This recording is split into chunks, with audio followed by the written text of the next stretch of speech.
मैं आपका बाल सनातनी वक्ता माधव पांडे।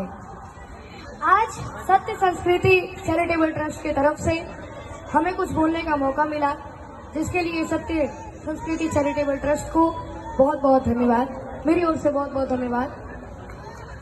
तो आज का विषय है हमारे आर्यावर्त भारत वर्ष के राम। आर्यावर्त भारत विश्व विराट का हृदय। इस देश की संस्कृति त्याग, तप, संयम, नियम, प्रेम की पराकाष्ठा, परमार्थ पुरुषार्थ एवं परस्वार्थ की चरम परिणति, ज्ञान विज्ञान की सर्वश्रेष्ठ प्रभवमान प्रणाली, सर्वजन हितकारी भावना से ओतप्रोत भास्कर प्रकाश की तरह तम तो विनाशक विश्व बंधुत्व की गौरव गरिमा प्रस्थापित कर रही है। मानव जीवन में सबसे मूल्यवान पदार्थ है चरित्र। मानव समाज, मानव व्यवहार तथा मानवीय सद्गुणों की पराकाष्ठा का पूर्ण निर्वाह हम अपने प्रभु श्री राम जी के जीवन में पाते हैं। प्रभु श्री राम हमारी संस्कृति के आदर्श नायक हैं और उनका अनुकरणीय चरित्र भी तथा वे मर्यादा पुरुषोत्तम। श्री राम मानवता के सच्चे प्रतिनिधि और शोभन गुणों के निधान हैं। वे पूर्ण मानवता की आभा से भास्वर हैं। वे नरता की चरम विभूषण है, अनुशासित और आज्ञा पालक आदर्श पुत्र है, आदर्श पति और स्नेह मंडित आदर्श भाई भी है। जब लंका के युद्ध भूमि में मेघनाथ भैया लक्ष्मण को शक्तिमान से मूर्छित कर देता है, तब भगवान श्री राम अपने भाई को गोद में लेकर प्रलाप करने लगते हैं और वे कहते हैं कि देशे देशे कलत्राणि, देशे देशे च बांधवा, संतु देशेन पश्यामि यत्र भ्राता सहोदरः। अर्थात हे लक्ष्मण, वह बढ़ेगी। अर्थात हे लक्ष्मण, वह अनेक देश है जहाँ में भाई, बंधु, माता, पिता, स्त्री सभी दिखाई पड़ते हैं, परंतु वो देश मुझे कहीं नहीं दिखाई पड़ता जहाँ की अपना यत्र भ्राता सहोदर, जहाँ की अपना सहोदर भाई दिखाई दे। वे एक आदर्श मित्र, आदर्श प्रजा पालक राजा और आदर्श धर्मात्मा भी। श्री राम की शारीरिक उष्मा, सौंदर्य तथा आंतरिक वैभव दोनों ही अपने आप में अपूर्व है।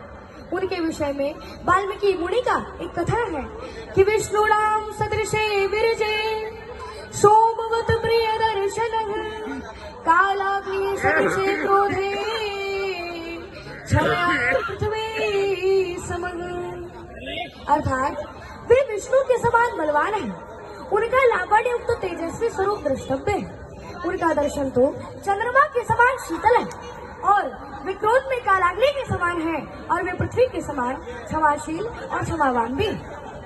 और इतना ही नहीं, बल्कि वाल्मीकि रामायण में वाल्मीकि मुनि ने यह स्पष्ट लिखा है और यह ब्रह्मा का भी उद्घोष है कि आवतस्था शक्ति गिरियः सरितश्च महीतले तावत् रामायण कथा लोकेषु प्रचरिष्यति।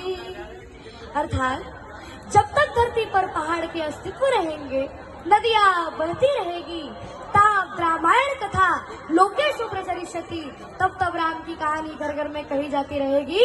ऐसा होने में किसी की मेहरबानी नहीं है, क्योंकि हमारे प्रभु श्री राम जी की कहानी ऐसी है।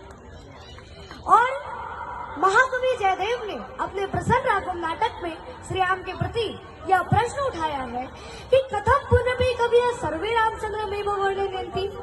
अर्थात सभी कवि भगवान श्री रामचंद्र जी का ही वर्णन क्यों करते हैं? और इसका उत्तर वे स्वयं देते हैं कि नायम कविरो दोष है, इसमें कवियों का दोष नहीं है। तो फिर किसका दोष है भाई?